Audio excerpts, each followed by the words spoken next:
deserves. It's the most convenient term in the context of Formula 1 and evaluating its drivers. It's a term you never really have to explain, and a lot of the time can be used to fit your own agenda.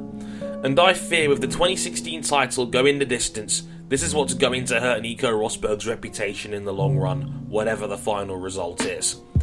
Much has been made of the title race since Rosberg's tear post-summer break, and now Lewis winning 3 straight in a mathematical scenario where the title's been out of his hands since that blowout in Malaysia. And with Lewis's brilliant win in Brazil this past week, much has been made about whether Rosberg would be a worthy champion or not. And I've been sitting here going, what the hell are you people talking about? Of course he would.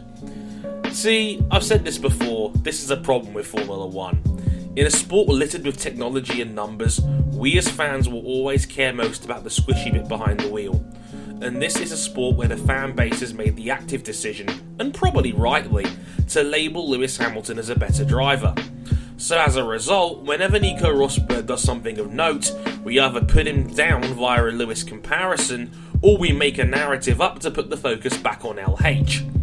For instance, much has been made of Rosberg's mental game due to awkward and terrible Rachel Brooks interviews, the Austria tangle, despite a brake failure, and other reach and observations. Then he goes and has a spectacular win in Singapore after his team nearly threw the win away to get Hamilton back on the podium. He's accused of not being aggressive enough, then nails Raikkonen at Malaysia into turn 2 and then gets an incredibly harsh penalty for his trouble. Easy to forget that one given what happened to the reigning champion that day. For those, Lewis included, who have said this is all down to luck, where were you in Belgium where Lewis's engine penalty was wiped out by a red flag? Or the initial celebrations when Vettel took Nico out at Malaysia? Or Monaco when he was gifted a win due to Red Bull's pit crew? Or Canada when changing strategies gifted Lewis another W after his bad start? See, it's not so conclusive when the shoe's on the other foot. Any Formula 1 fan worth his salt will know and understand that in this sport, shit will happen.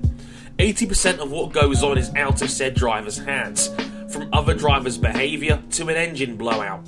Remember the early 2000s where this shit happened almost every round?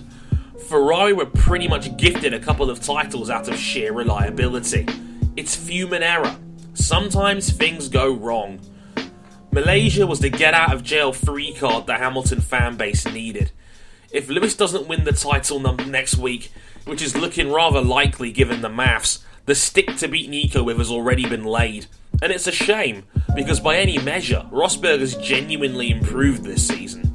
He's taken more chances, won more Grand Prix than ever before, been a greater threat in qualifying, and most importantly, made better recoveries when the chips were down. To borrow a quote from my podcast partner Adam Johnson, you win the title on your worst days, not your best. Why was not enough made of Lewis's awful starts that cost him multiple wins? Or the complete haulix he made of Baku? Why is that so glossed over compared to whenever Rosberg has a bad day, we write think pieces and bury him like we did in Germany? It makes even less sense in an environment where we expect Lewis to be better anyway. So why are we so quick to double down here? Only one man in history has more wins than Lewis Hamilton now. It's not like he needs any further reassurance as his status as a top 6 to 8 driver of all time. And that's arguably the saddest thing about this season. The story has played itself out beautifully. I had no excitement going into the season, and Hamilton's bad start gave Rosberg a much more interesting 42-point head start. Then Lewis had a 62-point swing in 7 rounds, winning 6 to put him up going into the break. Then Rosberg had his greatest ever run of form to win 4 out of 5, including that underlooked amazing Malaysia comeback. The back and forth between these two has actually been incredible.